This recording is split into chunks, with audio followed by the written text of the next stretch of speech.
ہر بندے کے دشمن ضرور ہوتے ہیں، مگر دعا کرنا کوئی کمینہ دشمن نہ ہو، خاندانی دشمن ہو، اور دعا کیا کرو اللہ دشمن ہو، مخالف ہو، مگر کمینے نہ ہو۔ جب دعا مانگو یا اللہ میری اولاد کی خیر، یا اللہ میرے مال کی خیر، یا اللہ میرے گھر کی خیر، میرے کاروبار کی خیر، وہاں دعا مانگا کرو یا اللہ میری عزت میری آبرو تو تیرے ہاتھ میں ہے، دشمن تو زمانہ ہوتا ہی ہے، مگر یا اللہ کوئی کمینہ دشمن نہ بنے۔ کمینہ دشمن سب سے پہلے آپ کی غیرت پہ حملہ کرے گا، آپ کی عزت پہ حملہ کرے گا۔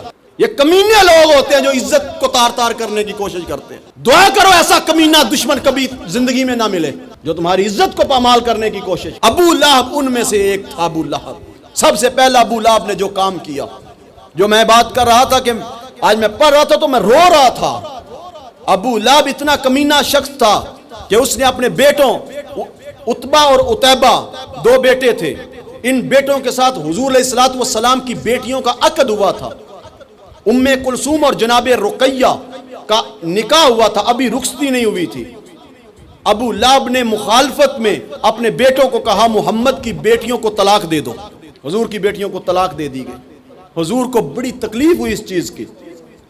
عتبہ کہنے لگا اے ابا سفر شام پہ تو جا رہے ہیں، اگر تو اجازت دے تو محمد کا دل نہ دکھاؤ۔ باپ بڑا خوش ہوا، کہا جا بیٹے محمد کا دل دکھا کے آ۔ بیٹا گیا، جا کے کہنے لگا اے محمد ثم دنا فتدلى فكان قاب قوسين۔ یہ آیت نازل ہوئی ہے، میں اس کی نفی کرتا ہوں، حضور کی توہین کی۔ میں اپنے بیٹے کو آج کہہ رہا تھا سبطین علی یہ دیکھو حضور علیہ الصلوۃ والسلام رحمت عالم ہیں، وما ارسلناک الا رحمت للعالمین۔ دشمنوں کے پیروں کے نیچے چادریں بچھانے والے ہیں، حضور درگزر کرنے والے ہیں۔ حضور سے بڑا درگزر کرنے والا کوئی نہیں، حضور سے زیادہ معاف کرنے والا کوئی نہیں۔ کتنی تکلیف دی ہوگی ابو لہب نے، کتنی تکلیف دی ہوگی ابو لہب کے بیٹے نے کہ سرکار نے یوں ہاتھ اٹھا لیے۔ یا رحمت عالم ہے حضور، رحمت عالم ہے حضور، وما ارسلناک الا رحمت للعالمین کا تاج ہے حضور کے سر پہ۔ شفیق ہیں حضور، مہربان ہیں حضور، کریم ہیں حضور، درگزر کرنے والے ہیں حضور، معاف کرنے والے ہیں حضور۔ کتنا دکھ دیا ہوگا، کتنی اذیت دی ہوگی کہ رحمت عالم نے یوں ہاتھ اٹھا لیے۔ فرمایا اللہ عتبہ پر تو اپنے کتوں میں سے کوئی کتا مسلط کر دے۔ یار جو زبان دعائیں دیتی ہے، آج وہ زبان اگر بد دعا دے رہی ہے تو پھر سوچو کتنی تکلیف دی ہوگی۔ میں کہہ رہا تھا بیٹے کبھی کسی کو اتنی تکلیف نہ دینا، کبھی کسی کو اتنی تکلیف نہ دینا کہ وہ ہاتھ اٹھا دے۔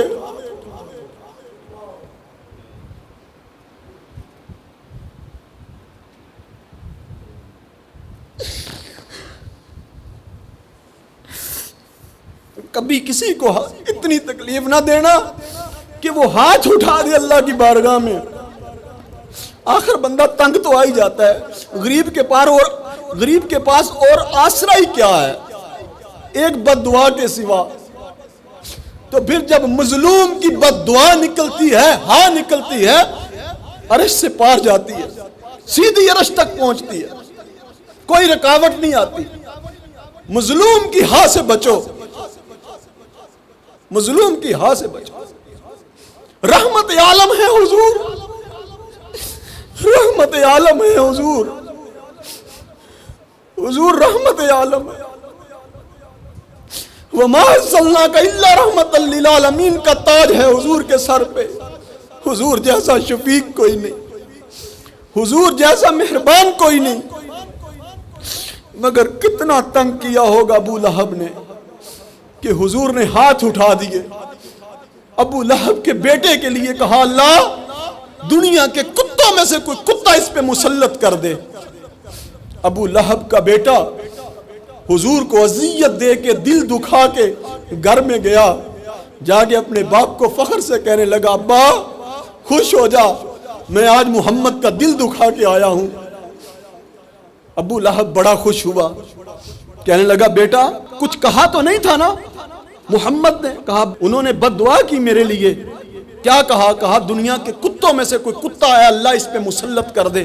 کہا بیٹا پھر ہوشیار رہنا، خیال میں رہنا، محمد کی دعا کبھی رد نہیں جاتی. یہ سفر شام کو جا رہے تھے. راستے میں ایک جگہ انہوں نے پڑاؤ ڈالا. ایک راہب نے اپنے عبادت خانے سے آواز دی، او قافلے والو، یہاں رات کو شیر پھرتے ہیں، اپنا خیال رکھنا کہیں نقصان نہ پہنچا جائیں. ابو لہب اپنے ساتھیوں کو بلا کے کہتا ہے میرے تم پر بہت احسان ہے، آج ان احسانوں کو جھکانے کا وقت ہے کہ میرے بیٹے کو محمد نے بد دعا دی ہے تو میرے بیٹے کی حفاظت کرو. سب نے اپنا سامان پکڑا، یوں بچھا دیا، اپنے بستر ارد گرد بچھا دیے. ابو لہب کے بیٹے کا درمیان میں بستر کر دیا، اپنے اونٹوں کو ارد گرد بٹھا دیا، حصار مضبوط کر دیا. شیر آئے پہلے اونٹوں کو کھائے، پھر لوگوں کو کھائے، پھر آگے ابو لہب کے بیٹے تک پہنچے. مگر یاد رکھنا رسول کریم کے منہ سے نکلے ہوئے جملے کبھی وہ خطا نہیں جاتے. حضور نے کہا تھا اللہ دنیا کے کتوں میں سے کوئی کتا مسلط کر دے، پھر رات کو سب سو جاتے ہیں، ایک شیر آتا ہے، وہ آ کے سب کے منہ سونگتا ہے، کسی کے منہ سے وہ گستاخی والی بو نہیں آتی. وہ کہتا ہے، وہ شیر کہتا ہے وہ انسان کہاں ہے جس پر میری ڈیوٹی لگی ہے؟ ان میں تو وہ بندہ نہیں ہے، ان کے منہ سے تو وہ بدبو نہیں آ رہی، گستاخی والی بے ادبی والی بدبو نہیں آ رہی، وہ کہاں ہے بندہ؟ آخر اس کی نظر درمیان میں پڑتی ہے، وہ پھر چھلانگ لگا کے وہاں تک پہنچتا ہے اور جا کے وہ ابو لہب کے بیٹے کو دبوچ کے چیر پھاڑ دیتا. حضور کی وہ دعا اثر لے آتی ہے، ٹکڑے ٹکڑے کر دیتا ہے شیر. یہ جو لفظ زبان سے نکلتے ہیں نا بے ادبی کے، یہ اپنا اثر رکھتے ہیں. کبھی بھی بے ادبی نہ کرنا، کمزور پڑ جانا، بے ادبی نہ کرنا. ابو لہب نے بے ادبی کی، پتہ ہے اس کی موت کیسے ہوئی؟ طاعون کی طرح ایک پھوڑا اس کو نکلا، پھر وہ پھوڑا سارے جسم پہ چھوٹی چھوٹی پھنسیاں بن گئی، مسر کے دانے کے برابر. اتنی بدبو آ رہی تھی ان پھنسیوں سے کہ بیٹوں نے اس کو گھر سے نکال دیا. یہ مر گیا، خالی گھر میں مر گیا. 3 دن تک اس کی یوں ہی لاش پڑی رہی، بدبو چھوڑ گیا. ایک قریشی آدمی اس کے بیٹوں کے پاس گیا، کہا جا کے تمہارا باپ مر گیا اور اس کی بدبو سارے زمانے میں پھیل رہی ہے، جاؤ جا کے اپنے باپ کو اٹھاؤ.